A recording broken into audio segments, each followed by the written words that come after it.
저는 이제 미국에서 개척한 케이스고 우리 김 목사님은 한국에서 개척한 케이스니까 좀 적절하게 다른 차원에 있어서 개척이 되리라고 생각을 하는데, 미국에서는 일반적으로 생개척이라는 말이 별로 없습니다. 그러니까 개척 준비 기간이 굉장히 길어요. 우리는 나가서 그냥 이번 주부터 하면은 개척인데 교단에서 첫째 그걸 인정을 안 해줍니다. 교단에서 최소한 개척 멤버 30명을 모아야 개척이라고 인정하고 교단 지원금이 나가게 됩니다. 그러니까 그 1년이 걸리든지 3년이 걸리든지 30명을 모을 코어 그룹이라고 그러죠. 그걸 모을 때까지 30명을 왜 모으라고 그러냐면 30명은 개척 멤버가 되어가지고, 우리는 30명이면 거기에는 그 결손 가정도 있고 이혼 가정도 있고 중병에 걸리신 분도 있고 여러 가지가 다 모여서 30명인데 미국에서 코어 그룹이라고 하는 건 준사역자 정도로 비전이 완전히 나누어진 상태. 그래서 오늘 개척 예배를 했을 때에 벌써 5명은 앞에서 주보를 나누어주면서 사람들을 호스팅하고 5명은 앞에서 찬양 인도를 할 수 있고 5명은 벌써 새가족 팀으로 환영하고 이런 준비를 끝낸 상태. 그러니까 그 30명을 모으기 전까지는 파송교회, 마돌철치라고 그러고 요즘 이름이 바뀌어서 샌딩철치라고 그러는데, 거기에서 재정적인 지원을 확답받아야 되고 이런 식으로 해서 뭐 빠른 사람은 6개월 만에도 가능하고 뭐 1년 걸릴 수도 있고 몇 년 걸려가지고 우리가 코어 그룹 30명을 이제 우리가 확실하게 준비를 했습니다. 그리고 그 사이에 노스 아메리칸 미션 보드에서 교회 개척 학교를 마치고 그 자격이 되면은 30명이 되면 그때부터 3년간 뭐 완전히 뭐 사례비 전체와 뭐 여러 가지를 지원하는 프로그램들이 들어가게 되거든요. 그러다 보니까 우리 한국적인 개념으로는 30명 모으기 시작한 날부터 개척이라고 말하겠지만, 미국은 30명 정도까지 모이기 전까지는 그걸 교회라고 얘기하지 않고 그냥 개척 준비 모임이라고 이야기를 하고, 한국도 제대로 개척을 야심차게 준비하는 분은 그런 과정들을 가질 거예요 아마. 네, 생개척이라는 표현들이 별로 없고, 그래서 이제 시작할 때 뭘 보냐면은 30명 모을 때 그냥 나 개척하는데 같이 좀 개척하자 이렇게 하면 안 되니까, 분명히 내가 꿈꾸는 목회, 우리 교회를 통해 이루고 싶은 일, 그리고 우리 교회는 어떤 식으로 예배에 대해서 정의를 내리고 그런 예배를 구현할 것이고 선교는 어떤 방식으로 하겠다, 우주 조임이 이렇게 이제 얘기했을 때에 오케이 좋은 것 같다 그러면은 이제 Let's get together 함께 모여가지고 거기에 대해서 우리 한 6개월 동안 코어로 멤버들끼리 심도 있게 얘기해서 우리만의 교회를 만들어 보자 하는 그 비전을 빌드업 해 나가는 과정이거든요. 그래서 그런 거 있기 때문에 개척을 시작할 때 제일 먼저 중요한 거는 어떤 목회를 할 건가, 그리고 어떤 다양한 어떤 예배는 어떤 식으로, 그리고 거기에 디테일한 방향성들을 개척자가 먼저 가지고 있고 한두 사람 모일 때 나눌 수 있는 자기만의 분명한 교회, 세우고 싶은 교회의 정체성과 비전이 있어야 된다. 그게 제일 중요한 것 같아요.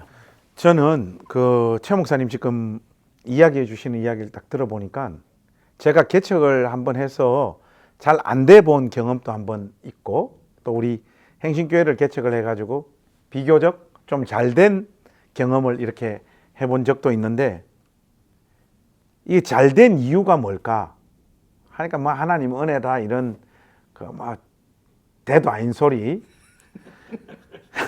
그 하나님 은혜죠. 한데 그걸 우리는 너무 쉽게 그냥 퉁쳐가지고 그냥 그렇게밖에 이렇게, 우리 언어가 굉장히 가난한 것 같아요. 그 표현하는 어떤 방식이. 물론 하나님 은혜 다 맞죠. 하나님 은혜 맞는데 저 머릿속에 하나하나 이렇게 그려갔던 이야기들을 지금 미국의 어떤 경험을 통해 가지고 쭉 이야기해 주시는데 거의 모든 부분에 있어서 똑같은 거예요. 그래서 제가 여기 지금 적어 왔습니다만은, 저는 다시 만약에 내가 개척을 해본다 그러면 첫 번째는 돈이 있어야 돼요. 아까 조금 전에 아까 말씀하셨잖아요. 그 개척을 지원할 수 있는 어떤 교회, 사례비를 뭐 3년이면 또 더 오랜 기간 동안 지원할 수 있는 어떤 교회 있잖아요. 이런 것들이 확보되어지지 않은 채 현장으로 그냥 뛰어들어요. 맨 땅에 헤딩하는 개척을 한국은 한단 말이죠. 그럼 맨 땅에 헤딩하면 죽습니다. 역사가 안 일어나요. 자기 머리가 먼저 깨지죠. 그리고 그게 보편적인 경험이지 않습니까? 솔직히 이런 재정적인 준비를 너무 하나님께서 까마귀를 보내주셔서 역사하실 거다라고 하는 생각을 가진 채 아무 준비도 없이 뛰어들어 가지고 실패하는 케이스들이 너무너무 많아요. 이런 부분에 있어서 좀 철저한 준비가 있어야 된다. 우리가 생각보다 돈이 없는 시간들을 넉넉하게 오래 견딜 힘이 별로 없는 존재라는 걸 잘 숙지하고 있어야 돼요. 그리고 두 번째는 이도 다 재정적인 문제하고 관련되어 있지만 예배당, 이 공간의 문제 있잖아요. 아까 우리 조금 전에 지난번에 8번째 이야기를 할 때 뭐 카페 교회나 뭐 미셔널 처치에 대해서 제가 약간은 좀 부정적인 차원에서 이야기를 했잖아요. 그거는 왜 그런가 하면 사람들은 예배당은 예배당이기를 원하더라고요. 가서 카페에서도 기도할 수 있고 예배당에서도 기도할 수 있지만은 그 공간의 문제를 너무 신학적인 어떤 정밀함으로 여기서도 기도할 수 있는데 꼭 예배당에서 기도해야 되냐 이렇게 말할 문제는 아니에요. 사람들 마음에는 자기가 소속되어져 있는 교회, 자기가 가서 기도하는 공간, 예배하는 공간, 그 공간의 어떤 추구들이 모든 사람들 마음에는 꼭 있습니다. 그렇기 때문에 개척자들은 반드시 예배당을 어떻게 디자인하고 꾸밀까? 그게 크든 작든 여기에 대한 어떤 재정적인 준비라든지 어떤 철학들 가운데서 예배당을 잘 꾸며야 된다. 이거 중요한 문제입니다. 그래서 뭐 가정에서 우리는 시작한다. 하지 말라는 말이 아니고 보통은 잘 안 됩니다. 그렇게 해가지고. 그리고 세 번째는 이건 제가 많이 실패한 건데 저는 교회를 개척한다라고 하는 그 교회에 저의 어떤 마음들을 너무 쏟아붓고 있다가 숙소인 우리 집을 너무 흔들어 버린 것 같아요. 애들의 삶이라든지 우리 집사람의 어떤 삶을 너무 고통스러운 차원까지 몰아가 버린 것 같아요. 그런데 이게 처음에는 그래도 저 마음이 교회에 이렇게 집중되어 있다 보니까 교회가 자라고 성장하는 데 있어서는 제가 선택한 그 포지션이 제법 괜찮았어요. 그런데 시간이 지나면 지날수록 여기에도 집중하기 어려울 만큼 이 문제가 심각해지더라고요.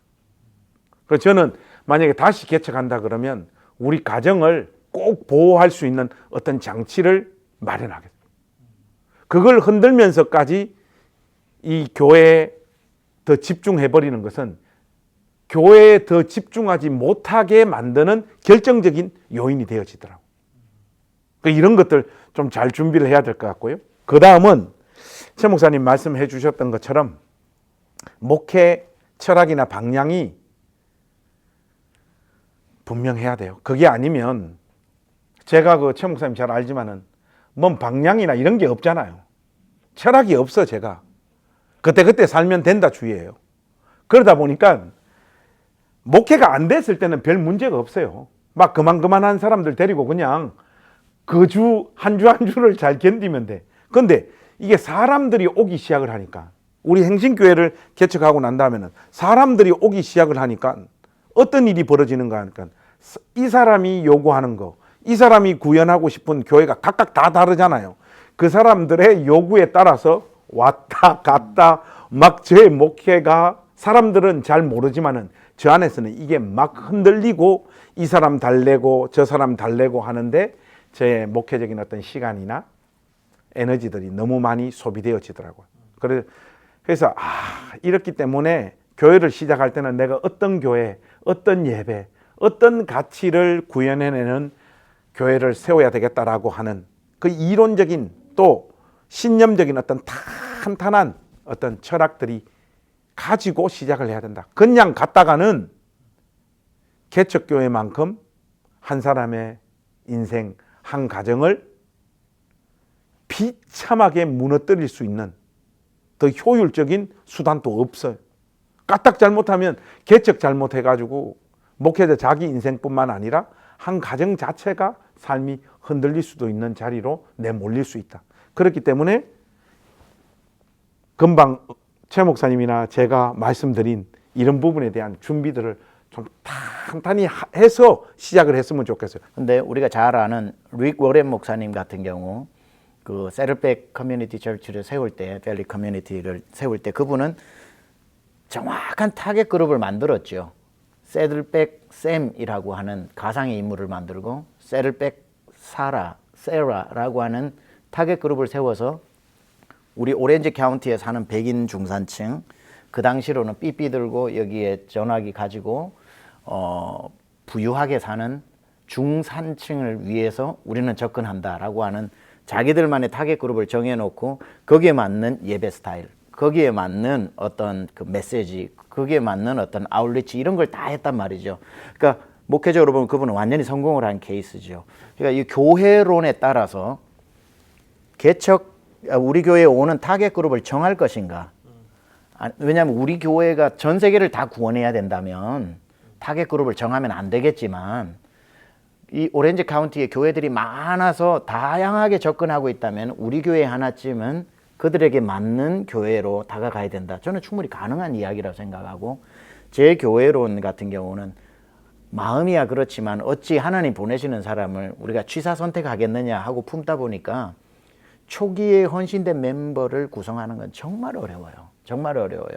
그래서 개척하시는 분들도 교회론에 따라서 정해야 되겠지만 초기 30명 또는 10명, 14명의 멤버를 만들 때 나랑 마음이 딱 통하는 사람을 나는 멤버로 시작을 하겠다. 이런 게 좀 효과 면에서 굉장히 중요한 것 같고요.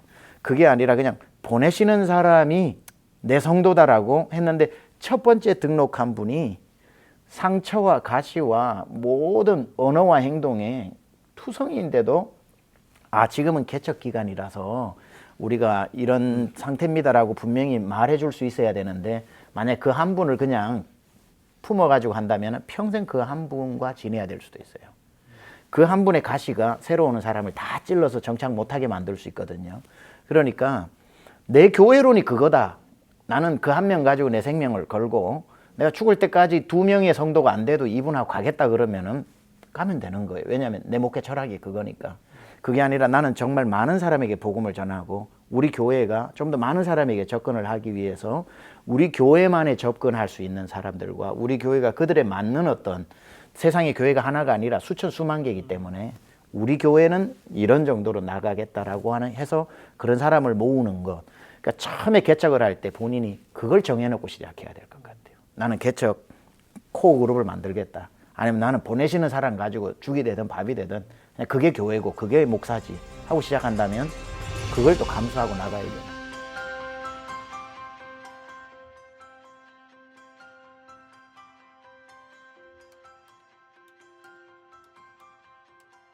그래서 뭐 저 같은 경우에는 뭐 제자 훈련을 하고 뭐 이런 타입은 아니에요. 제 목회가. 그래서 저 같은 경우에는 가능한 한 우리 교회 가족으로 등록한 사람들과 시간을 많이 보냈어요. 그래서 우리 진짜 가족 있잖아요. 지호, 지은이하고 저희 집 사람을 버리고 그 사람들하고 그 가족이 되는. 그러니까 이번에도 제가 고향에 우리 누님들이 화가 나가지고 5년 동안 고향에 안 내려와가지고 너무한 거 아이가 해가지고 이번에 5년 만에 고향에 1박 2일로 갔다 왔어요. 내 살아있다. 괜찮다. 그러니까 그럴 만큼 우리 교회 온 사람들하고 정말로 시간을 많이 가졌어요. 가지면서 내가 뭘 했는가 한번 생각을 해보니까 삶을 그냥 이렇게 피상적으로 뭐 성경 공부할 때 우리 삶을 한번 나누어 봅시다. 그런 차원이 아니라 아예 그냥 먼저 저라고 하는 존재 자체를 다 드러내면서까지 그렇게 교제를 했어요. 그러니까 제가 그쪽에서도 그렇게 반응을 하더라고요.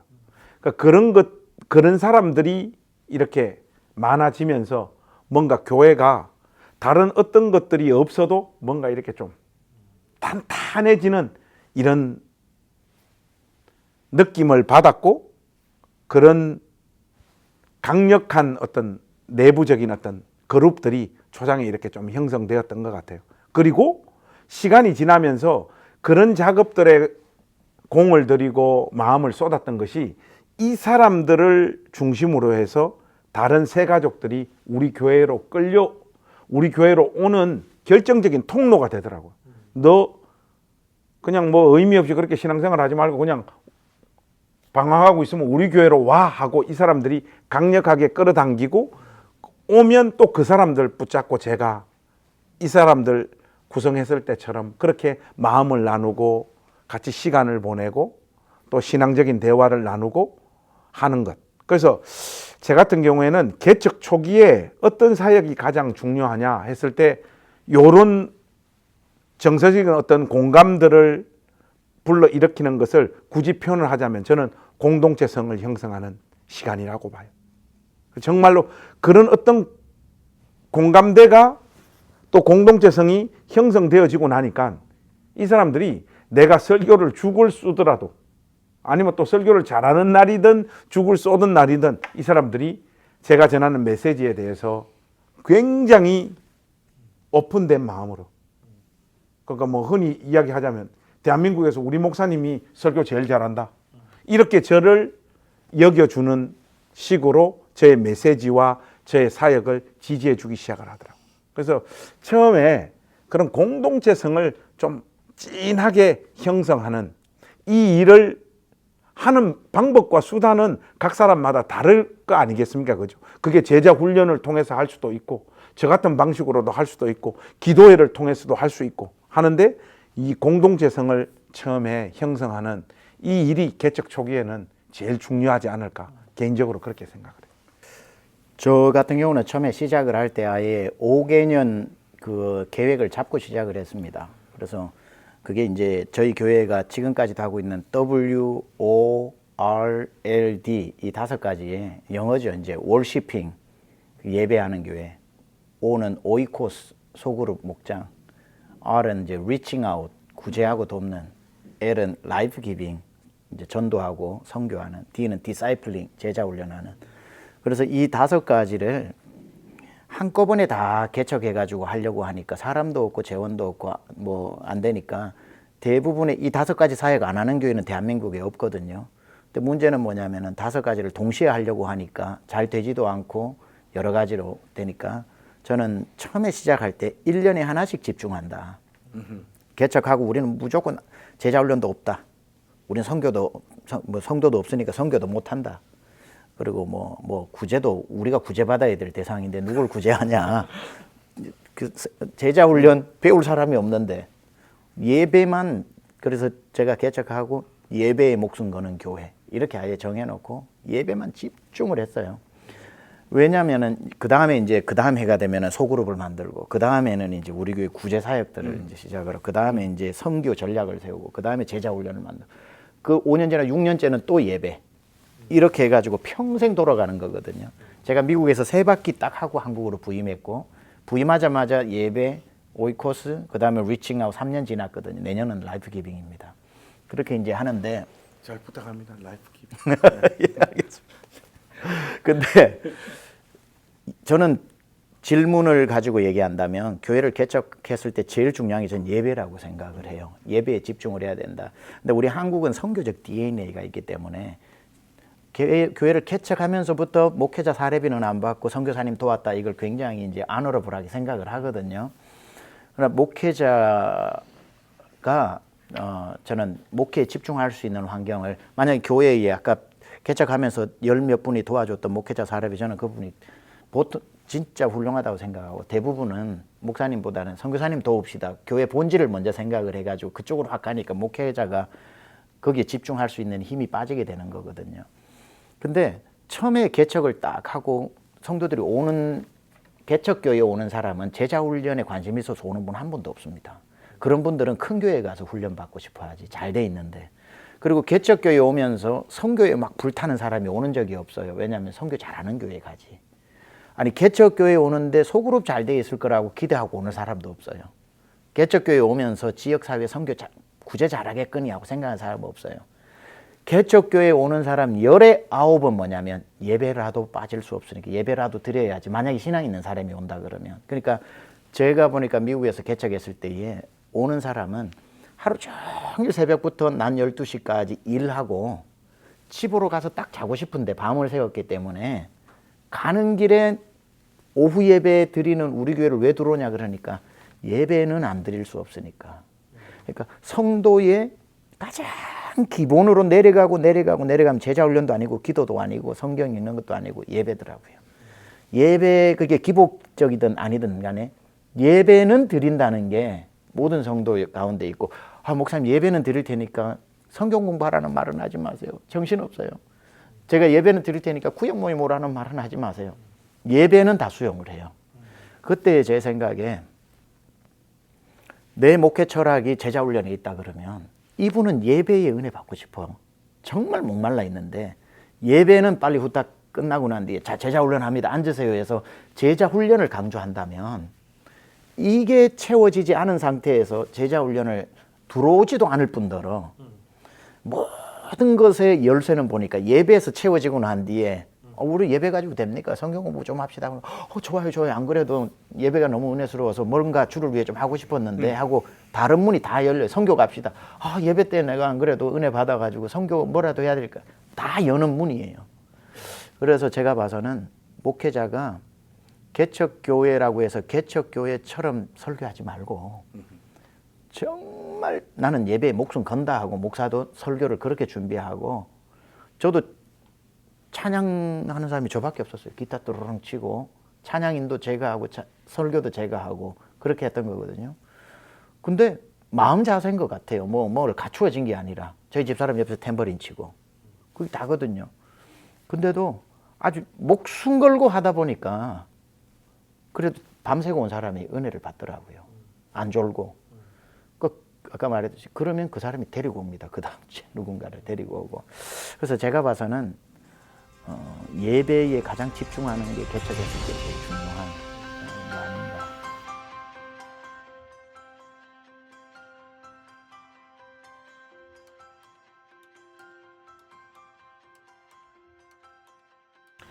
저는 방지하는 방법은 잘 모르겠고요.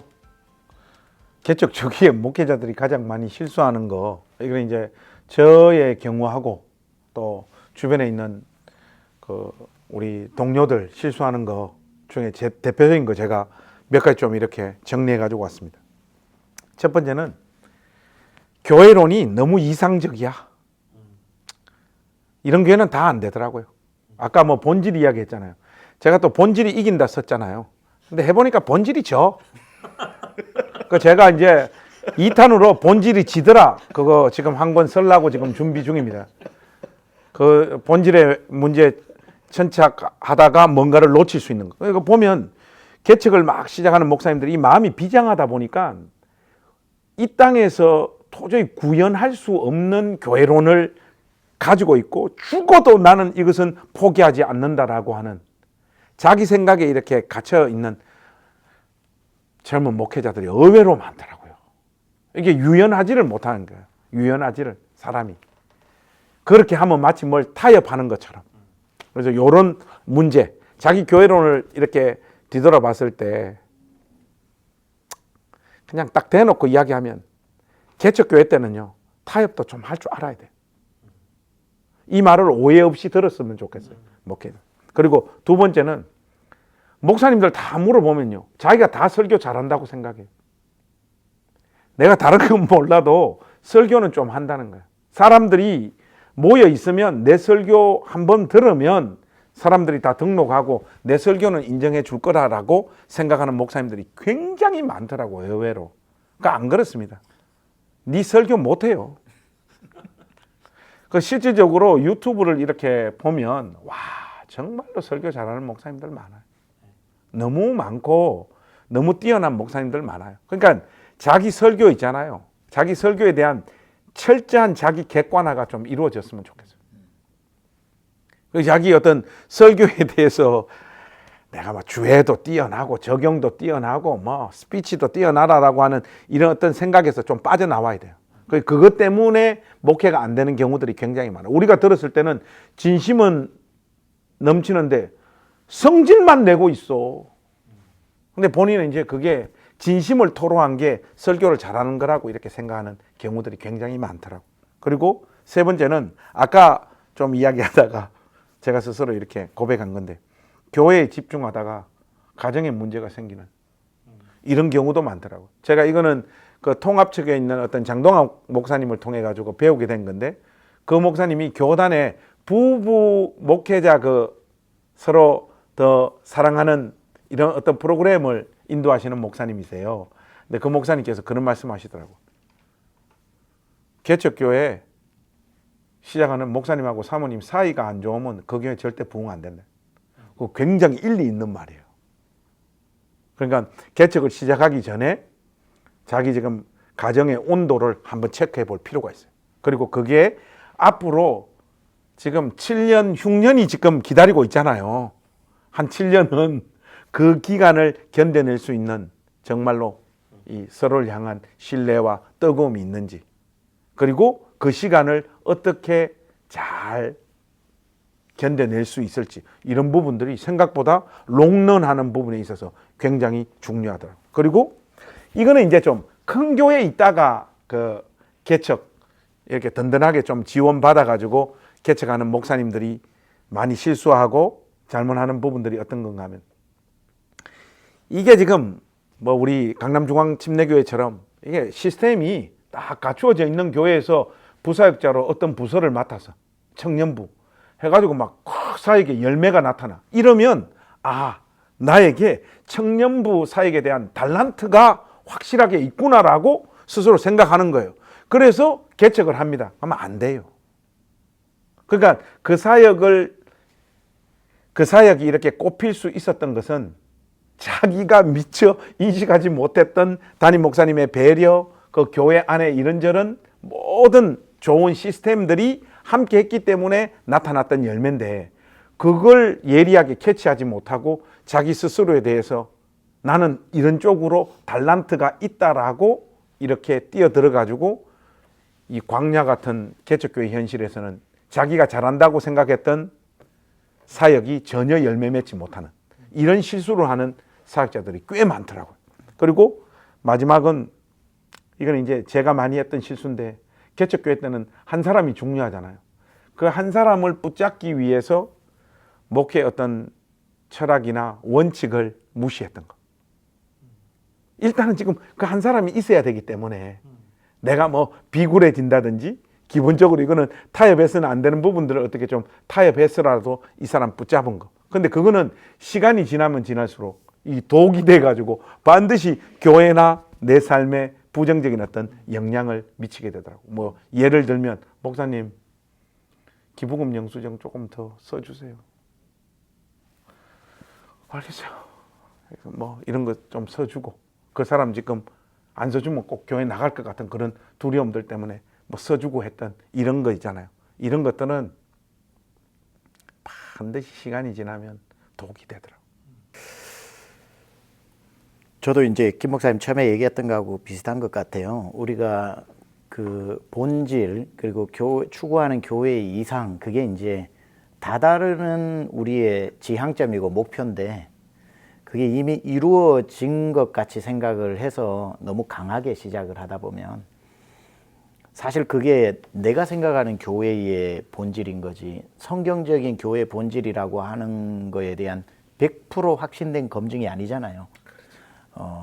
나는 이게 본질이라고 생각하고 갔는데 나중에 공부 다 하고 경험해보고 성경을 다시 보니까 꼭 이렇게 내가 하지 않았어도 훨씬 더 성경이 말하는 교회로는 스펙트럼이 넓구나. 그렇다면 내가 그때 내가 주장했던 이게 교회 본질이 아닌 건 아니지만 전부는 아니었구나. 내가 너무 똥꼬집을 부렸구나 하는 후회가 올 수 있는 거거든요. 그래서 내가 세운 그 교회론이라든지 목회 철학이 절대 진리라고 하는 생각에서 빠져나와야 될 것 같아요. 거기에서 유연성이 나오고 수용성이 나오고 또 거기에 상황에 맞는 것에 대해서 적응해 나가는 적응력이 나오는 것 같은데, 너무 비장하게 시작하는 목회자들이 결국은 성도들하고 마찰이 많이 일어나고, 나는 이게 맞으니까 뭐 같이 하려면 하고 말려면 말하라고 단호하게 하든지, 아니면 뭐 여러 가지 또 다른 모습들로 나올 수 있는데, 자기 비전도 세우는 것도 중요하고 다 목회 철학 세우는 것도 중요하지만 언제나 하나님 앞에 겸손해서 이게 절대 진리일 수는 없고, 우리는 답을 찾아가는 공동체다. 알아냈던 공동체가 아니라 알아가는 공동체다. 그래서 우리는 이거라고 생각하지만 더 넓은 의미들이 있을 때 우리가 다시 좀 거기에 대해서 수용하고 반성하고 업데이트 시켜 나가는 그런 열린 마음이 좀 중요한 것 같아요. 근데 이제 교회 개척을 시작하시는 분들이 너무 이렇게 진리를 손에 든 것처럼 해서 비장하게 하고, 그리고 설교를 할 때도 목회자들이 이제 제일 실수가 뭐냐면 자기 약속과 선언을 너무 설교에서 많이 하는 거예요. 우리 교회는 앞으로 이런 교회를 할 겁니다. 우리 교회는 앞으로 이거는 목숨 걸 겁니다. 나는 이거 하나는 약속합니다라고 했다가 그렇지 않거든요. 진리도 아닐 뿐더러 사람의 생각이 바뀌고 나중에 사이즈가 커지면은 그게 전혀 이루어질 수 없는 내용인데, 그때 선포한 것 때문에 자기 족쇄가 되어가지고 이제 그 큰 리더십의 치명상을 입거나 목회를 내려놔야 되는 경우들도 있기 때문에, 너무 자기 확신에 찬 약속들을 설교 시간을 통해 가지고 성도들에게 자꾸, 어떨 때는 우리 교회가 깨끗하기 위해서, 어떨 때는 우리 교회가 다른 교회와 차별성을 주기 위해서, 어떨 때는 우리 교회 색깔을 전하기 위해서 하겠지만, 이 교회라고 하는 거는 죽어있는 공동체가 아니라 살아있는 유기적 공동체이기 때문에 변한단 말이죠. 시대에 따라 변하기도 하고 여러 가지 어떤 적응해 나가는 과정 가운데, 그렇기 때문에 너무 확신에 찬 약속들을 남발하지 않아야 된다. 그게 앉아있는 사람 한 명이든 10명이든, 왜냐하면 한 명이 들어도 들은 거고 그걸 기억하는 사람이 있고 나중에 되묻는다고요. 그래서 그런 것들을 좀 조심할 필요가 있지 않나 생각합니다.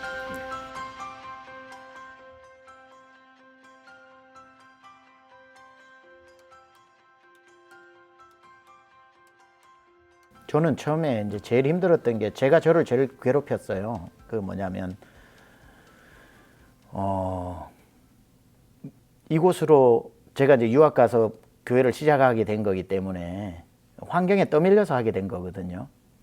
제가 막 다 준비해가지고 한 게 아니라 환경에 떠밀려서 하다 보니까 하나님이 날 정말 이걸 시키셨나, 아니면 환경 때문에 내가 정에 이끌려가지고 할 수 없이 내가 맡아서 하는 것인가. 이게 자기 소명에 대한, 목회에 대한 소명은 있지만 이 목회라고 하는 것에 부르심에 답이 없었기 때문에 제가 저를 제일 힘들게 만들었던 것 같아요. 그래서 그런 거에 있어서 목회할 때 처음에 마음이, 이건 주님이 부르신 것이다라고 하는 좀 확고한 자기의 어떤 소명의식이 목회를 굉장히 좀 안정적이게 만들어준다. 환경에 따라서 마음이 업앤다운도 별로 없어지게 되고, 환경에 따라서 떠나야 하나 있어야 되나 하는 것도 잡아주는 거는 결국 소명이더라고요. 그 소명이라는 게 한 번 있다고 해서 65세, 70세까지 가라는 건 아니지만, 하루하루를 살아낼 때 하나님이 강력하게 또 부르심이라는 건 또 다른 소명이 있으니까, 뭐 테레사도 얘기했던 것처럼 소명 안에 소명이 있다고 그러는 거죠. 뭐 본인을 수녀로 부른 소명 안에 또 캘커타로 부른 소명이 있는 거니까, 그 우리의 그 소명이 또 어디로 부를지 모르지만 오늘 하루 목회할 때는 소명감을 가지고 해야 되는 거다. 이곳으로, 오늘은 이곳으로 부르셨다. 저는 그게 한 1년 만에 확답이 오고 나니까 목회의 자세가 많이 달라지더라고요. 그 전까지는 환경에 의해서 마음이 계속 업앤다운이 있는 거예요. 떠날까? 그만둘까? 잘못 선택한 거 아니야? 공부를 계속 해야 되는 거 아닌가? 저를 제가 가장 괴롭히더라고요. 근데 1년 만에 그게 이곳으로 날 부르셨다는 계기가 있었어요. 그때부터는 환경이 저에게는 주는 영향이 별로 없더라고요. 그래서 그런 목회적 소명감이 굉장히 중요하다 생각하고, 또 그 전유성 씨가 쓴 책 중에 약간만 비겁하면 인생이 즐겁다 이런 책이 있더라고요. 목회가 너무 자기 확신으로 메시아 증후군에 빠져가지고 내 말이 다 맞다 이렇게 생각하지 말고, 뭘 결정할 때 성도를 조금 두려워하고 성도를 좀 의식하고, 이 말을 했을 때 성도가 어떻게 반응할까도 충분히 생각하고 난 뒤에, 좀 내 느낌에 비겁해 보여가지고 해야 될 말 안 할 것 같고, 이렇게 말해야 될 거 이렇게 둘려 말하는 것 같아도 제가 봐서는 그게 지혜로운 것 같아요.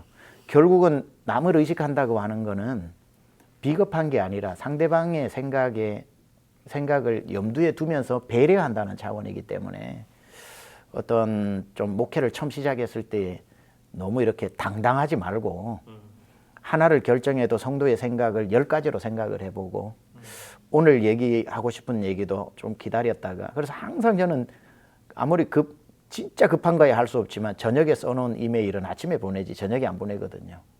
그러니까 저녁에 다 써놓고 난 뒤에 아침에 다시 읽어보면 빼야 되는 게 3분의 1이에요. 사람이 저녁 감정하고 아침 감정이 다릅니다. 저녁 영성 다르고 아침 영성 다르듯이, 저는 좀 그렇게 성도에 대해서 좀 과할 정도로 마음을 자꾸 되짚는 그런 것들을 좀 해서 갈등을 한 번도 겪어보지 않은 것 같아요. 그걸 감사하게도. 그래서 조금 내 스스로 생각할 때 비겁하게 보일 정도라도 자꾸 성도 입장에서 한번 생각해 보면서 가면 교회적으로는 오히려 좀 평안하다 하는 게 제 경험이었고, 뭐 소명감과 또 성도를 좀 배려하면서, 그래서 이걸 종합하자면은 너무 급하게 가지 말고 조금 늦어도 되니까 한 번 더 생각하고 한 번 더 이렇게 기다려 보는 것도 추진력만큼 중요하다 그렇게 생각합니다. 저 같은 경우에는 이제 개척을 해서 빨리 부흥하고 싶었는데 부흥 안 되지 뭐. 안 되니까 자책하고 괴롭고, 나 셀프 소명, 셀프 안수 주고 목사 된 거 아니가, 뭐 이런 생각에 사로잡혀 가지고 끊임없이 이게 막 부정적인, 그리고 나보다 뭐 잘 되는 케이스, 또 뭐 교회 물려받아가 좀 비교적 쉽게 이렇게 가는 케이스에 대해서 어떤 분노, 원망, 시기, 뭐 그런 마음에 사로잡혀 있었던 시간들이 꽤 많았던 것 같아요. 그런데 뭐 그런 거 뭐 그런 감정에 사로잡혀 있어도 뭐 환경이 안 바뀌니까 뭐 그런 감정이 쉽게 해결되어지거나 그렇게 되어지지 않더라고요. 그게 막 자존심이 바닥을 찍는 상황에서도 또 젊은 날 입 바른 소리를 너무 많이 해놔가지고, 아까 최 목사님이 말씀하셨잖아요. 너무 나는 막 이 일에 목숨을 걸겠습니다. 이거는 죽어도 안 하겠습니다. 뭐 이런 거 있잖아요. 이런 거 너무 많이 했던 거야. 나는 이미 전사 시절에 하기 때문에 목회적인 어떤 수단으로 마음에서는 내 목회가 이렇게 안 돼. 이제는 저 방법을 한번 해봐야 되겠는데 그 할 수가 없는 거야. 너무 많은 사람들이 내가 외쳤던 좋게 보면 진정성 있고 나쁘게는 볼 때는 철없이 그냥 막 내질러 놨던 입 바른 소리 때문에 다른 어떤 방법을 사용할 수가 없는 것 때문에 또 다시 좌절하게 되어지는 것 때문에 너무너무 괴로운 시간들이 많았는데 저는 이런 것들을 극복했던 방법은 없었어요. 방법이 없었고 좀 잘 되고 나니까 극복이 되더라고요. 그것도 극복이죠. 행신교회 개척을 해서 이렇게 교회가 비교적 순탄하게 이렇게 성장해 오면서 그런 내가 보이더라고요. 하면서 와, 정말 철부지였구나. 하나님은 내가 저 짓을 하면서 목회를 하는 동안 나를 어떻게 참고 기다려 주셨을까? 그런 것들이 보여지기 시작을 하더라고요. 그래서 저는 뭐 그걸 극복할 수 있었던 그 순간의 어떤 방법론은 저 가운데 없었고요.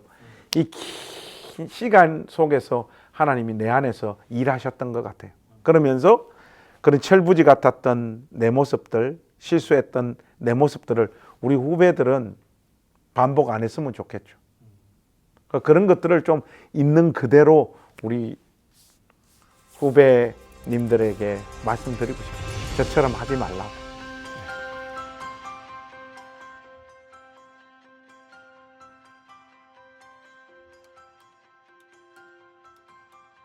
개척을 했을 때에 개척에 투자하려고 해도 뭐 신방 갈 사람도 없고 여러 가지 남는 게 시간이더라고요. 저도 처음에 제일 힘들었을 때가 개척했을 때인데 지금 주일날 5번 설교하다 보니까 처음에 개척했을 때 주일 한 번 설교했던 그 시절이 얼마나 그때는 주일 오후 2시에 예배를 드렸으니까 진짜 어떨 때 그런 적은 한 번도 없었지만 그래도 다른 마음 먹을 것 같으면 주일 아침에 일어나서 주일 설교 준비해도 돼요. 그 정도로 시간이 많이 남았던 거거든요. 그러니까 이제 시간이 많이 남는 상태에서 우리는 생계의 문제가 있기 때문에 이제 잡을 잡아서 일을 하게 되겠죠. 그러면 이제 이중적이 되니까 시간이 없어지게 되는 거죠. 일을 해야 될 시간이니까. 근데 마음을 고쳐서 나는 죽어도 교회 안에서 죽고 목회하다가 죽지 이중직 안 한다 해가지고 이중직을 하지 않고 나는 그냥 굶어 죽더라도 목회하겠다라고 하면 남는 게 시간이죠. 개척교회는. 왜냐하면 그렇게 목숨을 걸고 내가 시간을 확보해 놨는데 할 일은 별로 없는 거죠. 목회적인 줄 설교 한번 하면 되는 거고 금요일 하면 되는 거고 정해진 거에 제자 훈련 하려니 사람 없고 뭐 목장을 하려니 사람 없고 그죠. 그럴 때는 시간과의 싸움이 되는 거죠. 시간과의 싸움이 될 때는 제가 봐서는 그때야 비로소 이중직으로 잡을 잡아서 일하는 사람만큼 그 시간을 뭘 해야 되는 거죠. 목회를 위해서.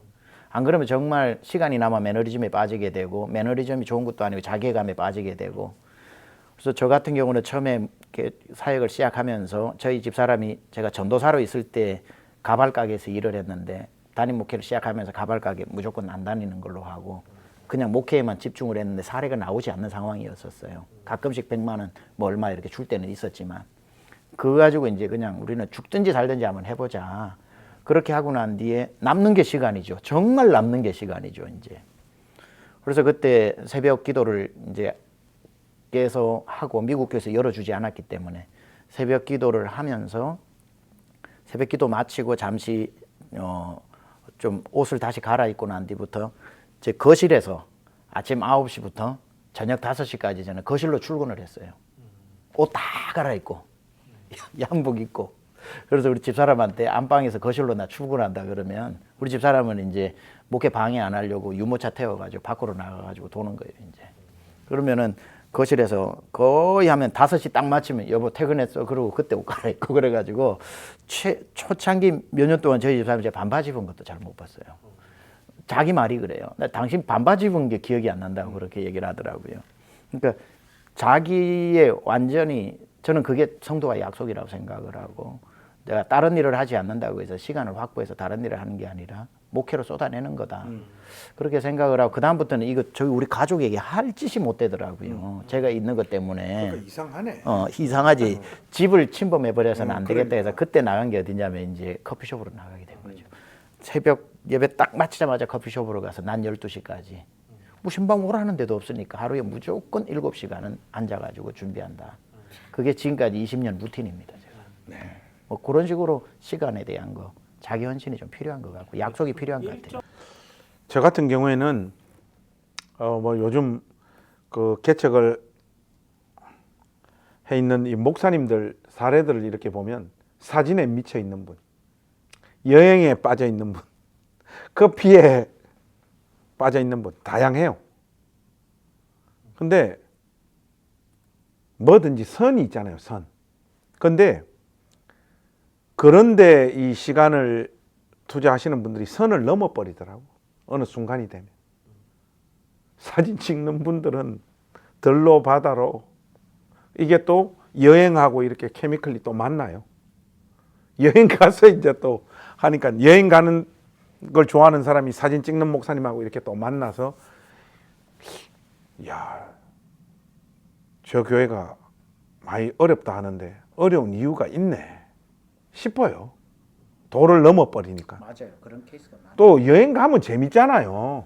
그리고 자기가 좋아하는 취미 생활을 계속할 수 있다는 게 재밌다 보니까 자기도 모르게 넘어가요. 선을 많이 넘어요.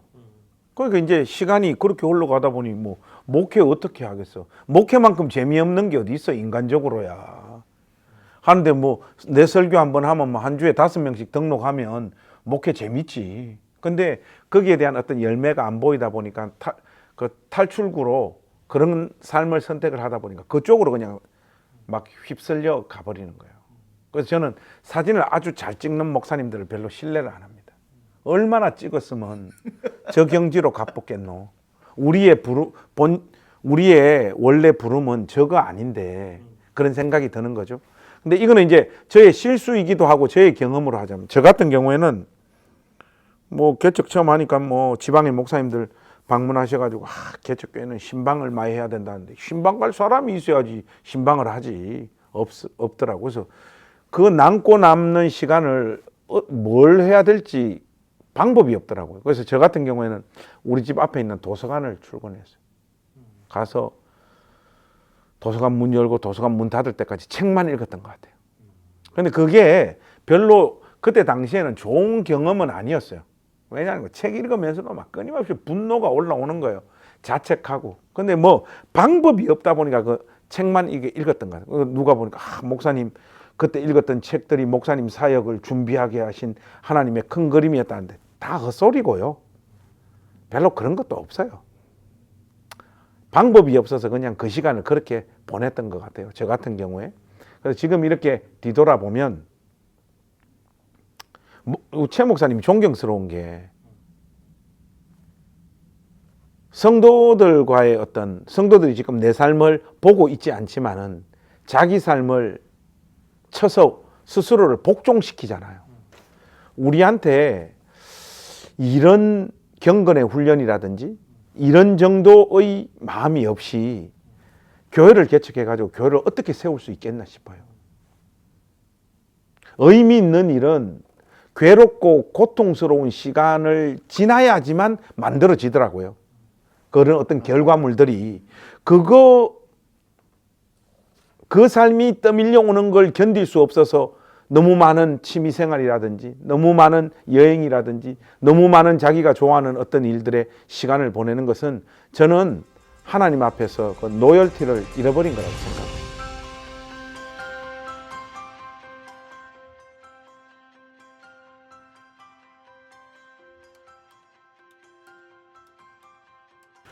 저 같은 경우에는 대화에 물꼬를 트는 거는 전혀 뭐 어렵거나 뭐 스트레스가 안 돼요. 별로 그런 거는. 그냥 만나면 터져요, 그냥. 그러니까 그런 거는 그 사람 그 존재 안에 새겨진 어떤 거라고 봐요. 이런 것들은 뭔가 방법론을 가르쳐 봐야 그 사람 존재 자체가 안 그러면 낯선 사람하고 어떤 대화를 풀어가는 이런 것들은 어떤 목회자들한테는 굉장히 힘든 것 같아요. 오늘 제가 여기 오기 전에 시간이 1시여서 우리 사역자들하고 점심을 좀 일찍 먹었어요. 그 식당에 이제 우리 자주 먹으러 가는 그 집이었는데 딱 가자마자 이제 제가 뭐 재밌는 사람이니까 가자마자 지갑을 탁 꺼내가지고 지폐가 있더라고요. 아줌마 받으십시오 하니까 아줌마가 막 웃어. 왜냐니까 음식도 안 시켰는데 돈을 팍 내니까 막 웃으시더라고. 하니까 우리 사역자들이 우동, 돈가스 뭐 하는데 얼마인가 한번 계산해 보십시오 하니까 내가 딱 내놨던 액수가 딱 맞아 떨어지는 거예요. 하니까 거기서 다른 대화들이 막 이렇게 되는 거예요. 아주머니, 저 이제 목사인 줄 알거든요. 그러다 뭐 그냥 자연스럽게 이런저런 대화들 하고 하는데 저의 경험으로 봤을 때는 같이 웃을 수 있는 어떤 포인트가 딱 하나 생겨나면 거기서부터 대화들이 좀 이렇게 잘 풀려가더라고요. 근데 이제 우리가 도덕 선생은 아닌데 목회자들이 보면 너무 도덕 선생 같은 이야기들을 너무 나열해 놓는 경우들이 많더라고요. 또 이념에 관한 어떤 부분들에 있어서 이제 그런 것들이 너무 자기 주관이 강하다 보면 대화가 아니고 누굴 가르치기 시작을 하더라고요. 그렇게 되면 대화는 되는데 그 사람은 이제 속으로 아이고 인간아 이렇게 하면서 그냥 대화가 되어지는 이런 문제들이 발생하는 거죠. 좀 그런 부분에 있어서 목회자가 이렇게 저렇게 좀 유연한 사고를 가져 있어야지 대화도 이렇게 좀 잘 풀려가는 것 같아요. 정치적인 뭐 아저씨들 만나면 정치적인 이야기를 할 때도 나하고 정치적인 입장을 반대되는 이야기를 하면 그 사람 편에 서서 이쪽을 같이 비난도 할 수 있어야 되고 저는 복음을 위해서 그런 유연함이 있어야 된다고 봐요. 그렇게 했을 때 이 좀 대화들이 풀리고 그러면서 이 목회자라고 하는 차원을 넘어서 한 인간으로서 매력 있는 참 멋있는 사람이라고 하는 이런 어떤 이미지가 그 사람 마음 가운데 가닿을 때 그 다음 우리 뒤에 쥐고 있는 예수님의 십자가를 결국은 그 사람한테 소개하고 초청하는 자리까지 갈 수 있지 않는가. 근데 우리가 이런 부분들을 좀 유연하게 잘 못하는 것 같아서 좀 안타까워요. 저는 이제 개척하신 목사님들이 전도를 해야 되는 부분이 있어서 목회자에게 있어서 최고 전도는 설교다 생각을 해요. 일단은 그러니까 설교가 은혜로우면 성도가 한 명밖에 없어도 누군가를 또 데리고 오게 되고 2명이 돼서 데리고 오게 되면 또 4명이 되고 그게 설교가 안 되면은 성도들이 전도를 부담스러워 하더라고요. 그러니까 내가 가서 전도할 수도 있지만 전도할 수 있도록 하는 용기는 보장한다. 와서 정말 말씀을 들었을 때에 정말 우리 목사님 말씀 들으면 사람 은혜 받는다는 자신감에서 전도에 또 자신감이 나오더라고요. 그리고 이번에 기독 공보에서 나온 그 새 가족들이 교회 정착하는 이유에서 7분짜리 영상인가 그걸 만들었더라고요. 그러니까 새 가족들이 교회에 오는 이유를 우리가 생각을 할 때는 뭐 내세에 관심이 있어서 또는 뭐 종교에 관심이 있어서 삶의 무의미를 발견해서 뭐 이렇게라고 생각을 하고 왔을 때에 이제 어떤 천국에 대한 이야기, 예수 그리스도 복음에 대한 이야기 뭐 이렇게 얘기하는데 오는 사람 중에 대부분 거기에 대한 아무 관심이 없는 거예요.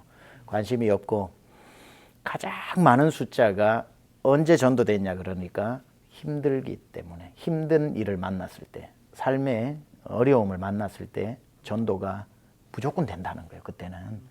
그러니까 만약에 목사님들이 개인 전도를 성도들이 저한테도 이제 누구 전도 좀 했으면 좋겠어요. 누구 전도 좀 했겠어요 하고 막상 가보면은 아무리 얘기를 해도 아이고 예, 알겠습니다. 좋은 때 제가 한번 가겠습니다. 시도 안 먹히는 사람이 있어요.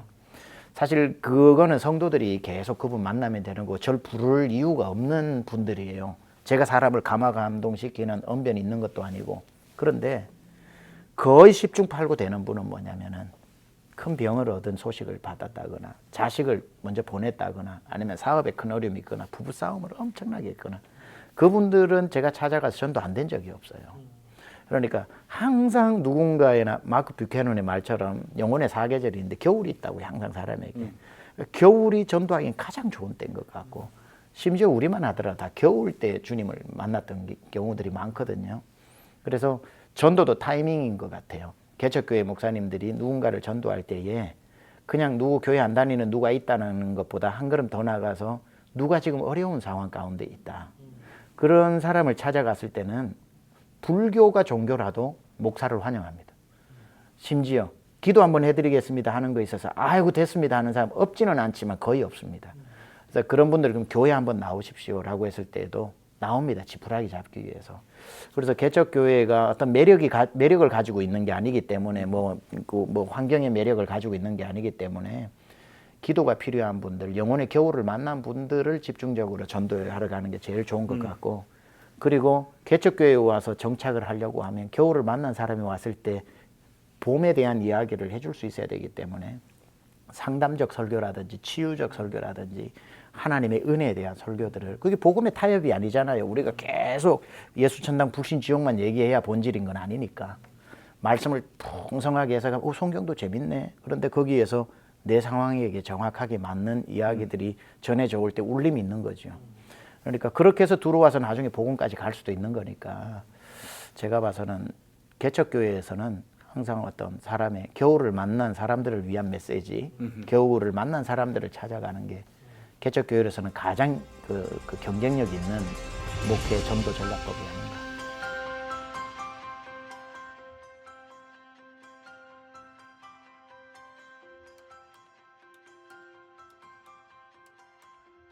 그 뭐 이런저런 좋은 지원이나 여건이 돼서 개척을 시작하시는 목사님들과 아무런 백도 배경도 없이 목회를 시작하시는 목사님들이 있잖아요. 잘 스포트 받아서 이렇게 목회를 시작하시는 목사님들은 그 하나님 은혜고 복으로 생각하시면 되고요. 근데 아무런 배경 없이 이렇게 시작하는 그런 목사님들, 저의 참 그런 분들한테 마음이 많이 가요. 왜냐하면 제가 걸어왔던 길이 그 길이어서. 근데 저는 어렸을 때 잘못을 많이 해가지고 부모님들, 특히 아버지나 뭐 형한테 많이 맞았어요. 많이 맞고 또 언어 폭력도 많이 당하고 그러다 보니까 자라면서 눈치를 많이 이렇게 보게 되는. 그러니까 겁이 많아가지고 뭔가를 적극적으로 시도하거나 도전을 잘 못해요. 이런 부분들을 최 목사님이 좀 알죠. 겉으로 보면 안 그런 것 같은데 막 겁이 엄청 많은 거예요. 이제 근데 그런 부정적인 저의 어떤 환경이 꼭 부정적인 결과만 만들었느냐? 그게 안 그렇더라고요. 저는 눈치 보고 겁 많고 전전긍긍하면서 제 인생의 시간을 이렇게 보냈는데 하나님께서 그걸 이렇게 빚으셔서 없는 사람 심정을 빨리 캐치하게 하시고 또 더 깊이 공감하게 하시고 뭘 해도 한 번도 잘 돼 보지 못하는 사람들의 처지를 이해할 수 있는 어떤 그릇들을 저 안에서 이렇게 키우셨더라고요. 그래서 아무런 배경 없이 목회를 시작한다고 해서 안 되는 게 아니에요.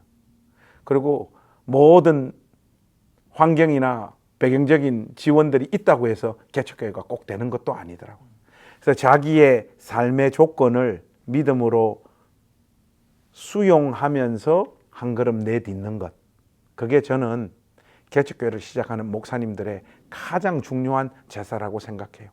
자기의 지금 현재 삶의 조건, 목회적인 조건에 대해서 너무 원망하거나 투덜거리거나 괴로워하지 마시고 하나님께서 그 가운데서 어떤 역사를 이루시고 그걸 빚으셔서 어떤 결과물을 만들어내실 거에 대한 소망들을 좀 가지셨으면 좋겠어요. 지금 이 나이쯤 오니까 저는 낙관주의자로 바뀌었어요. 옛날에 굉장히 비관적이었는데 삶을 통과하는 방식은 여전히 비관적이에요. 그런데 하나님은 우리를 복되게 하시는 분이에요.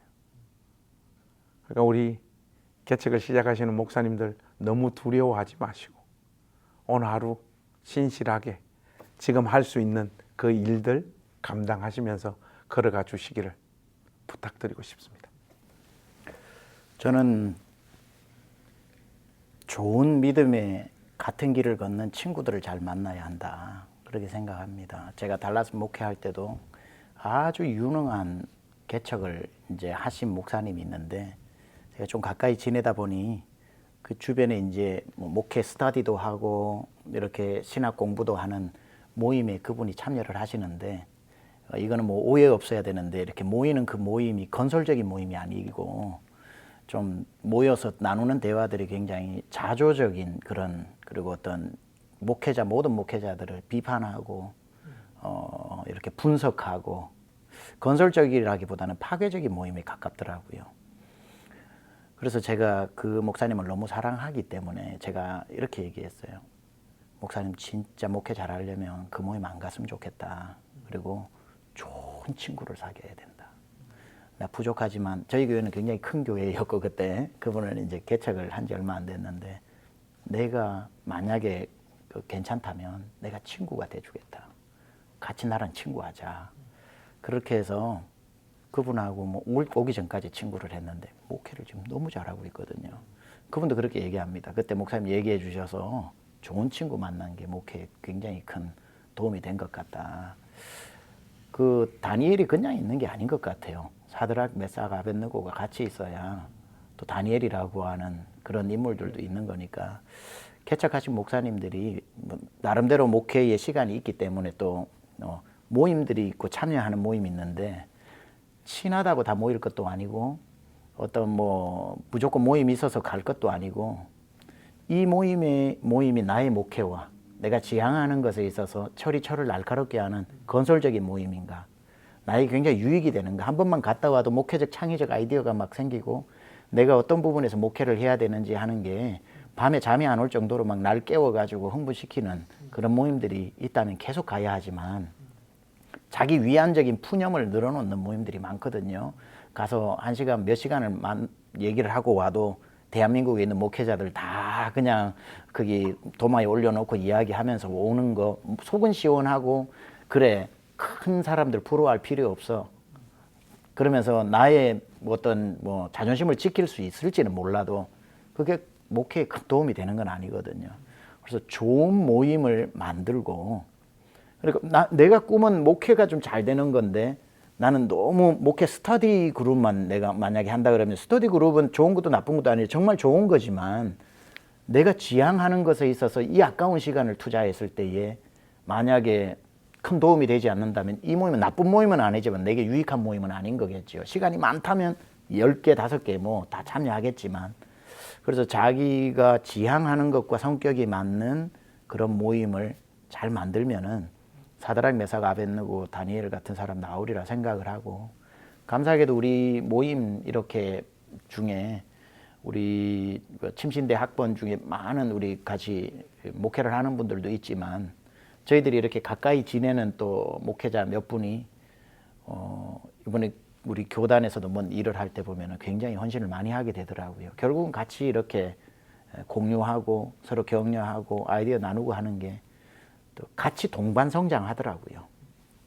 그래서 개척교회를 하시는 분들한테 말씀드리자면 이왕 주어진 시간, 아까운 시간, 금쪽 같은 시간 정말 좋은 친구들 만나는 모임을 가지면 목회에 큰 유익이 될 수 있다라고 하는 것과 목회는 마라톤이기 때문에 단거리가 아니라 마라톤이기 때문에 인내력, 지구력이 제일 중요한 것 같아서 제가 좋아하는 구절이 시편 102편 13절에 주께서 일어나사 시온을 긍휼히 여기시리니 이는 그에게 은혜를 베푸실 때라.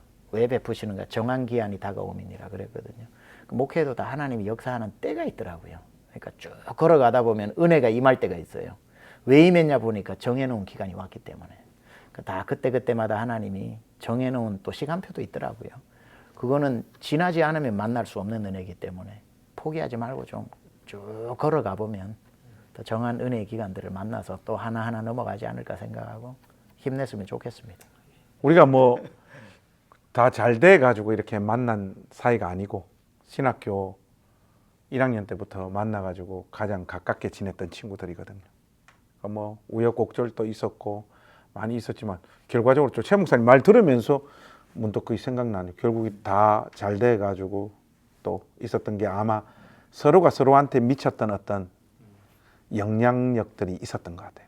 뭐 이렇게 가면 야 그러지 마라. 또 이렇게 하고 그러다 보면 나한테 왜 잔소리를 해? 이러면서도 그 말이 결국은 어떤 걸 자제케 하고 또 어떤 부분에 있어서 더 가게 만들고 그런 부분에 있어서 그 좋은 친구들을 사귀고 만나는 게 개척을 시작할 때 곁에 누가 있는가 굉장히 중요한 내용인 것 같아요.